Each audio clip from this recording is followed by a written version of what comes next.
This is a new gaming laptop from ASUS that looks good, has some good specs and costs 90k. So is this like the value for money gaming laptop for people looking for an option under 1 lakh rupees? What are the upgrades from the last gen? Let's find out.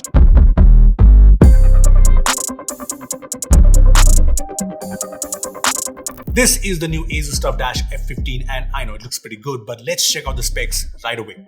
The TUF Dash F15 comes with the latest 12th gen Core i5-12450H series CPU with 4 performance cores and 4 efficiency cores, so the CPU switches between these cores depending on your use case. For example, if you're gaming, the processor frees up the performance cores for it while the lighter apps and the background apps use the efficiency cores. The chipset also has 12 threads with support for Intel Thread Director, which basically makes sure that each application thread is assigned to the right core, be it the performance core or the efficiency core. As for the clock speed, it can go up to 4.4 GHz. The GPU is NVIDIA's RTX 3050 with 4 GB of DDR6 VRAM and 75 watts of graphics power, which is kind of low compared to other 3050 laptops in the same price range, which have 90 watt of TGP.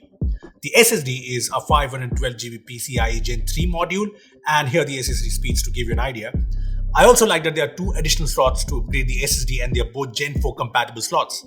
The RAM is an 8GB DDR5 module and this too is upgradable. Talking about the performance, let me show you the benchmarks which I think are pretty good. This is the Cinebench single core score and this is the multi-core score. And now here's the Geekbench score, and we also ran 3D Mark and this is the score.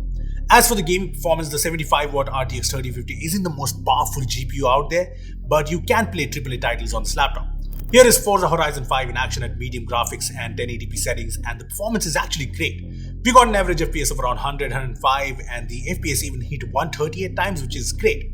We also played Sniper Elite 5 on the same settings, and this is an intensive game, but the FPS is decent at around 70 and above, with the max FPS going around 100. More importantly, there's no lag or stutter in the game. Now, if you're wondering about esport titles, Rainbow Six Siege on the Ultra settings runs beautifully on this laptop with FPS around 120 and even touching 150 sometimes. Now, this is great especially because this is a 15.6-inch 144Hz FHD panel, which is great for shooting games. Now, these are the specs of the display and I like the narrow bezels and the refresh rate, but I have some mixed feelings. I mean, I like that the display is sharp and crisp, and although the color accuracy could have been better, the colors look good enough when watching movies and shows. The blacks also look black, not grey. The problem I have with this display is the brightness.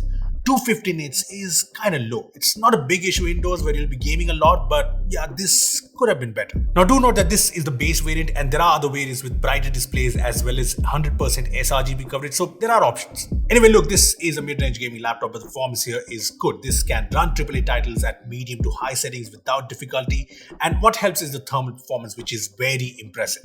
The laptop has dual fans with 5 copper heat pipes, and there are a lot of vents all around for better heat dissipation.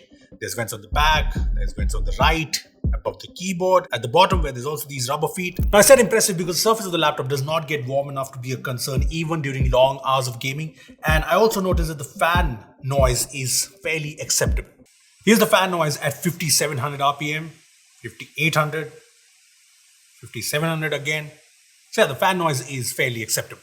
This means you can game for a longer period without being worried, and the thermal system also has an anti-dust channel design that should help keep it clean in the long run. The laptop also comes with Armory crates, so you can choose between multiple performance profiles with silent, performance, turbo or manual.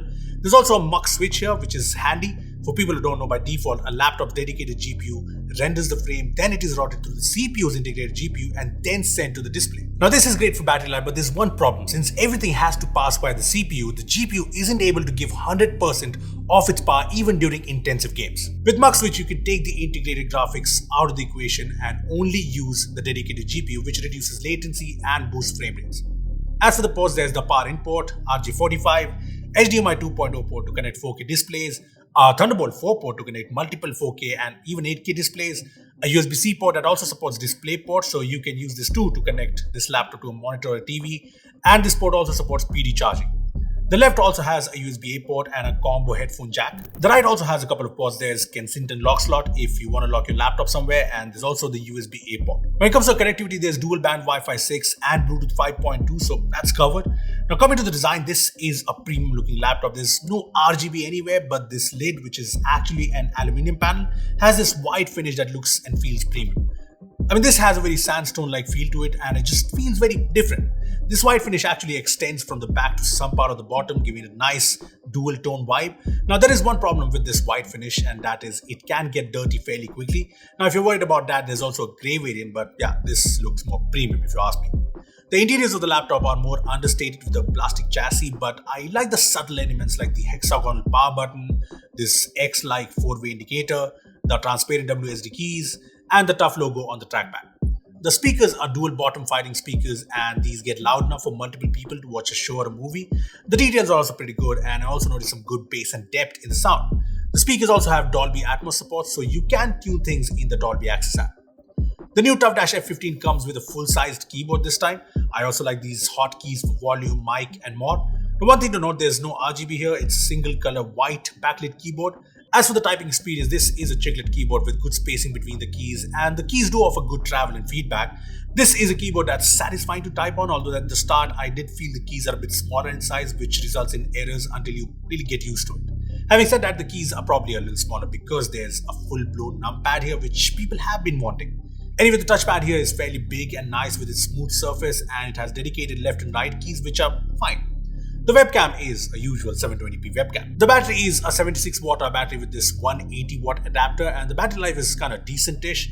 In our usage, the battery lasted for around 4-5 hours, which is decent for a gaming laptop. There's also fast charging supported, with the charger taking the laptop from 0 to 47% in around 30 minutes. Also, this laptop comes with Windows 11, and there's the ASUS apps pre-installed.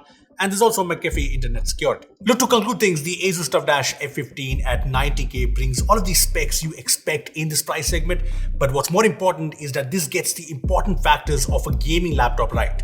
I mean, it's a premium looking laptop if you ask me, and it brings good gaming performance with impressive thermals. Plus the speakers are good, the port selection is on point, and things like the keyboard and trackpad are good enough. Yes, I would have wanted more RAM in this variant, and the display could have been brighter, although like I said, there are more display options in the higher priced variants. Other than that, this looks like a well-balanced gaming laptop for the price. I want to know from you, what do you guys think of the TUF Dash F15 at 90K? Comment down below. Also give this video a like if you enjoyed it, and make sure to share it and subscribe to our channel for more amazing tech videos, and hit that bell icon. Thanks for watching. See you in the next one. 5 iOS 16 features that Android really needs. You can just crop yourself from a picture with a long press and